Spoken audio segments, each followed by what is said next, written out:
La campagne électorale pour les élections législatives se poursuit sous le thème d'une violence qui amplifie jour après jour, impliquant des partisans de candidats, alors que l'échéance du 9 août, jour du scrutin, approche.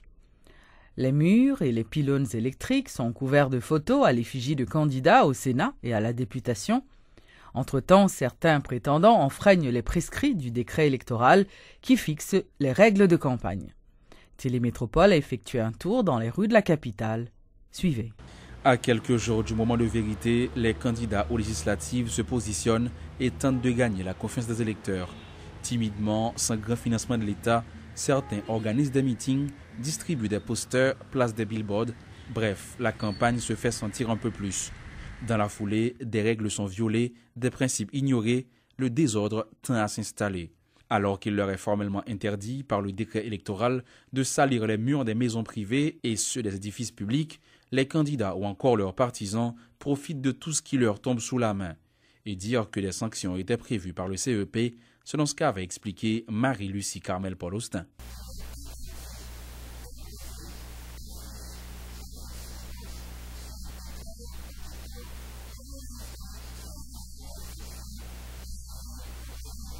Si la fièvre électorale n'a pas réellement atteint son pic dans le pays, les cas de violence déjà enregistrés sont inquiétants. Dans plusieurs villes, des partisans de candidats se font attaquer, des candidats reçoivent des menaces, ce qui pollue l'atmosphère électorale à seulement quelques jours des législatives. Nombreuses sont les voix qui ont lancé et qui lancent encore des appels au calme. Le ministre délégué chargé des questions électorales invite les candidats à prendre leurs responsabilités. Si nous-mêmes, haïtiens, nous ne pouvons pas mettre tête nous ensemble pour nous gérer divergences, à chaque fois nous pensons que c'est recours à la violence qui est capable de porter solution, nous avons fait carrément des problèmes. À Carrefour, mercredi soir, 3 jeunes ont été tués par des hommes à moto alors qu'ils placardaient les photos d'un candidat. À Jacmel, il y a eu des altercations entre les jeunes qui apposaient des affiches et des citoyens de la zone. Résultat, des pare-brises de plusieurs véhicules ont été cassés. Une image qui ne fait pas honneur au pays, regrette Clarine Sounois, coordonnateur de UNIR. Depuis 1987, dans la première élection que tu as fait à Duvalier, jusqu'à dernier mandat, c'est crasé, brisé, c'est du feu dans l'administration publique, dans le monde. Il est le temps pour nous voyons l'autre image de nous-mêmes, par les pays étrangers pour nous faire élection sans violence. Pour des postes qui ne sont même plus honorables selon certains, nombreux sont prêts à se battre comme dans une arène. Armer des civils, attaquer des rivaux, perturber l'activité des centres de vote sont des pratiques courantes constatées lors des élections en Haïti et qui poussent à se demander si servir le pays est la vraie motivation de ceux qui sont dans l'arène. Les candidats à la présidence doivent trouver un consensus et se mettre ensemble afin de réduire le nombre à une dizaine de présidentiables. C'est ce que prône Clarence Renoy, le candidat à la présidence du parti UNIR. Selon lui, cette démarche pourrait simplifier le processus de vote pour les électeurs. Le jour des élections, le 25 octobre, il n'y aura pas qu'un candidat à la présidence à choisir. Il y aura aussi, parmi les candidats à l'administration communale, pour les communes, les collectivités, ASEC, CASEC, délégués de ville. Et aussi, le deuxième tour des législatives devrait se réaliser au même moment, le 25 octobre. C'est pratiquement une élection générale que nous aurons dans ce pays. Est-ce que vous vous imaginez un moment qu'une personne instruite, éduquée, habituée à décoder un visage, un nombre, un sigle de parti politique, qui prend tout ce temps pour identifier son parti et voter, et comment vont faire les paysans, malheureux paysans, analphabètes dans nos mondes pour voter? La journée électorale, à notre sens, serait insuffisante pour permettre aux 5 millions d'électeurs de pouvoir voter véritablement. À partir de ce moment, il va se poser un problème très sérieux de la qualité des élections par rapport à la quantité d'électeurs qui pourront s'exprimer dans les urnes ce jour-là. Et pour éviter ceci, ce qu'il y a, c'est que je dépose ma candidature sur la table aussi. Et maintenant, parmi les 40-45 que nous prévoyons dans cette coalition, le meilleur d'entre nous représentera les autres. Donc, nous disons, mettons-nous ensemble, posons les critères et les conditions selon lesquels je suis plus qualifié qu'un autre ou un autre est plus qualifié que moi, sous la médiation, sous la supervision d'instances religieuses comme Religion pour la paix, comme les associations patronales, comme les associations syndicales, nous pouvons faire quelque chose de très démocratique, très transparent et très serein. Le sens est que si nous arrivons à former ce caucus, cette coalition de candidatures qui accepte de sacrifier leur candidature, fondre leur candidature en une seule candidature, eh bien, il y a là déjà le profil, je dirais, du prochain gouvernement de consensus d'Haïti. Mettez plus patrouilles et puis pour nous taper plus d'isolation. Et s'il le faut même... Pas moins de 9000 policiers seront déployés dans les 10 départements du pays en vue d'assurer la sécurité de la population avant, pendant et après les élections. La police et la MINUSTAH sont prêtes à assurer la sécurité des vies et des biens, selon une annonce du porte-parole de la PNH, le commissaire France Leurbourg, et du responsable du comité de planification stratégique des élections, l'inspecteur général Jean Saint-Fleur. C'est un plan de sécurisation testé déjà. Ça que c'est une analyse de risque nous voyons que parti ça c'est des partis pour nous mettre plus en phase sur eux et nous prenons disposition pour ça. Et il y a des critères qui font que nous déterminer comme tel. Non seulement nous finissons déterminer théoriquement, mais nous allons confirmer, nous allons vérifier avec les directeurs départementaux sur place. Parce que les critères sont diversifiés suivant les zones. Il y a des zones, par exemple, c'est des criminalités, c'est des zones qui ont toujours des gros problèmes, des gros contradictions en dedans. Il y a des zones tout, c'est des zones, c'est dans le période électorale seulement qu'on a des problèmes. Donc, si c'est pour un nombre de monde, non plan, c'est stratégique qu'on utilise à quelque part. C'est pas par rapport à territoire qu'on gagne, ou un ensemble de monde qu'on va le déployer, ou qu'on va déployer, ou qui côté pour déployer, et puis on a besoin de logistique, on a besoin de force morale, et on a besoin de plan stratégique, c'est tout. Qui, aujourd'hui, c'est pas par rapport à l'élection, mais qui était toujours un problème de grosses contradictions et contradictions sont pas exacerbées à cause du processus électoral. Donc nous anticiper sur ça pour empêcher qu'il y ait un problème. La police, en fait, fait décantation entre des faits quotidiens criminels et des faits qu'on est capable d'associer à un processus électoral. Là, on a parlé de l'élection. Pour question de criminalité, je ne pense pas qu'il y a plus de gens qui mourent aujourd'hui que des gens qui mourent mois passé ou bien année passée. C'est que tous les actes criminels qui commettent en moment, nous voyons que la bien impact sur le processus électoral. Et pour ça, la police locale, la police territoriale, sont plus vigilants.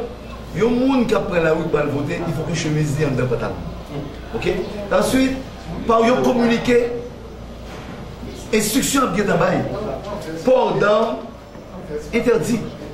Même si que ou des armes légales ou des ports d'armes, il y a dit que pour le moment ça il faut être là ou pas capable de circuler avec. Dans le cas contraire, on n'a pas rito. Ce sont les 10 départements qui vont faire les élections. Mais ce n'est pas chaque département qui va faire l'élection. Le CEP a fait les élections, mais il y a des présidents des BEC, des présidents des BEC. Eh bien, nous-mêmes, nous avons réalisé que le département nous disons, mais qui ça peut faire? Nous voyons les correspondances, mais qui ça peut faire? Et leur faire plein de loi, nous voyons nous. Nous réveillons, nous faisons venir travailler avec nous. Nous disons, mais qui ça peut corriger? Donc, c'est une élection qui peut être dirigée, qui peut être contrôlée. Qui peut être contrôlée parce que toute unité qui est sur place, il faut nous rassurer que tout les gens fait travailler.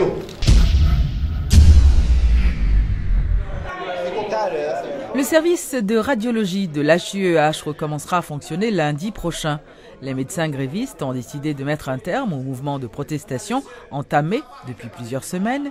L'annonce a été faite par le directeur de l'hôpital de l'Université d'État d'Haïti, le docteur Maurice Fils-Mainville. L'hôpital a décidé qu'on est là pour la population connaître que les services n'ont pas ouvert. Les services sont depuis un mois, ils peuvent fermer. Les nouveaux radiographies pour 120 $, dehors c'est 400-500 $. Donc, ils vont gagner et pour la poche population d'un patient. Ça veut dire que lundi 27, on a ouvert ce service-là, parce que le médecin service m'a dit, il a décidé pour ouvrir ce service-là, chef service d'accord, on a ouvert le service-là et il a demandé, le médecin service m'a dit, le président accompagner lundi dans l'ouverture du service-là. Deuxième bagage, nous dit, au conseil de chef de service et conseil médecin de service qui pour occuper de formation et en dedans service cardiologie, il va gagner pour créer le représentant docteur et Théophane. Non. Troisième bagage nous dit, nous allons satisfaire toute revendication administrative rapidement. C'est-à-dire que toilette est disponible là pour eux, c'est clair pour eux, mais être capable d'être là connecté et puis nous avons chambre pour faire garde. Il faut respecter le règlement interne qui régit la résidence hospitalière. Ça veut dire que des règlements qui dit les résidents doivent faire grève. Mais nous, tout le temps, les résidents faire grève. Et il n'y a pas jamais de sanction contre eux. Cette fois-ci, il faut que médecin de service, responsabilité, chef de service, personnel administratif, pour jouer avec les résidents, c'est petit monde, c'est information. Nous ne pouvons pas gagner contre eux pour qu'ils s'en contre eux. L'heure est à l'apaisement, nous avons ramené à la raison, ça a besoin, nous avons demandé qui est obligatoire, qui est nécessaire et qui est juste, c'est pour nous bailler.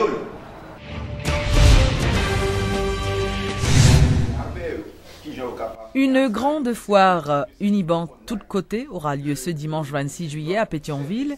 Cette initiative vise à remercier les 100 000 clients qui utilisent ce service. De nombreuses activités culturelles et artistiques seront organisées. Suivez les explications de Guy Supplice et de Philippe Villegrain de la Unibank. Et c'est une occasion pour nous dire 100 000 clients. Merci, Unibank de tous côtés. Et dans ce sens-là, nous avons organisé une grande foire qui va le faire dimanche 26 dans Rue Faubert de 1h à 7h. Une foire que nous allons organiser au bénéfice de clients Unibank de tous côtés avec famille. Mais une foire qui est organisée quand même au bénéfice de tous les clients Unibank en général, tous 800 000 clients Unibank.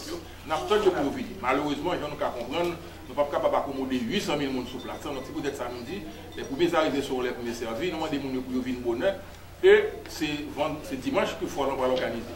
C'est un événement qui a pris en forme, parce que nous avons une foire, et une foire foraine, une foire qui est inhabituelle, parce que c'est un événement familial. Nous voulons inviter les clients avec famille, avec petits, avec amis, pour venir célébrer avec nous. Et nous avons toute rue Faubert là, qui a bloqué de Rivoli à rue Villac.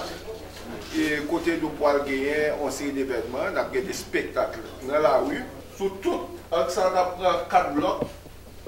Dans le cas contraire, ces dirigeants d'établissement menacent de révéler de graves irrégularités constatées à travers le programme du PSUGO. Oui, après des exposants commerçants et Unicap, nous avons gagné des espaces de jeu pour Timon, nous avons gagné des espaces de jeu pour adultes, nous avons gagné différents types d'activités pour Timon, pour jeunes, que ce soit maquillage, maquiller figure, faire ça des petits millions, n'importe qui bagaille. Unibank tout côté, dimanche 26 juillet, dans rue Faubert, Pétionville, sorti 2h après-midi, pour arriver 7h à soir.